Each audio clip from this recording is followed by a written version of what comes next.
İyi günler arkadaşlar. Kanalımıza hoş geldiniz. Bugün yine yepyeni bir videoyla karşınızdayım.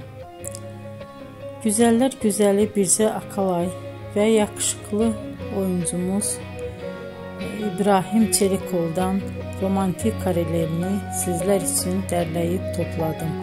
Onlar Siyah Beyaz Aşk dizisinde birlikte rol almış ve herkesin beğenisini kazanmıştılar. Biz de sizler için onların yeni videolarını hazırladık.